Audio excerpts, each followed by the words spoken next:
তবে একটা কথা এখানে অ্যাড করতে চাই আমি, সেটা হলো যে আমরা একটি অন্তর্বর্তী সরকার, যেটা বাই ডেফিনেশন কিন্তু টেম্পোরারি। কাজেই বড় সিদ্ধান্ত সেটা কিন্তু যদি কোনো কিছু থাকে সেটা কিন্তু আমাদের পরবর্তী সরকারকে নিতে হবে। তোমার প্রথম প্রশ্নের উত্তর হচ্ছে অ্যাবসলিউটলি নো। আমার কোনো প্রশ্নই ওঠে না নির্বাচন করা। আর আমরা এখন পর্যন্ত যা জানি একজনই তার আগ্রহ প্রকাশ করেছেন, আসিফ মাহমুদ সজীব ভূঁইয়া, আর কেউ বলেননি। আমিও জানি না যে আরও কেউ নির্বাচন করবেন কিনা।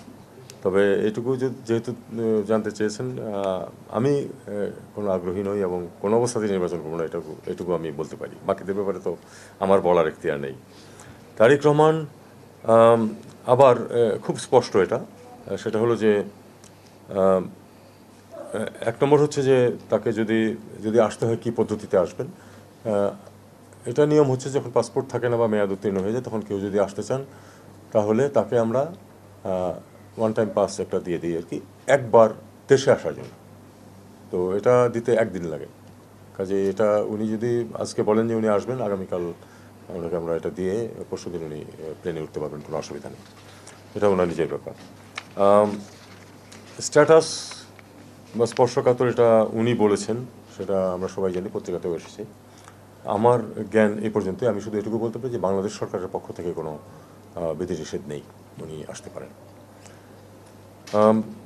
খালেদা জিয়া, বেগম খালেদা জিয়া অসুস্থ। উনি যদি এই মুহূর্তে উনি আসলে বিদেশে যাকে নিয়ে যাওয়ার মতো অবস্থায় নেই। যদি একটু ইমপ্রুভ করে তাহলে নিয়ে যাওয়া হবে এবং সেজন্য বিভিন্ন অ্যারেঞ্জমেন্ট পার্টির পক্ষ থেকে করা হচ্ছে, আমরা সহায়তা করতেছি। যেটুকু যেখানে সহায়তা প্রয়োজন আমরা করব, এতে কোনো সন্দেহ নেই। বুড়িমারির ব্যাপারটা আমার খুব ভালো জানা নেই। এটা কিছু টেকনিক্যাল সমস্যা দাঁড়ায়, কিন্তু ভুটানের প্রাইম মিনিস্টার তো এসে ঘুরে গেছেন। আমরা তাদেরকে সব সহযোগিতার কথা বলেছি। হয়তো কোনো টেকনিক্যাল কারণ কিছু একটা থাকতে পারে, আমরা সেটা সমাধান করে দেবো, কোনো সন্দেহ নেই।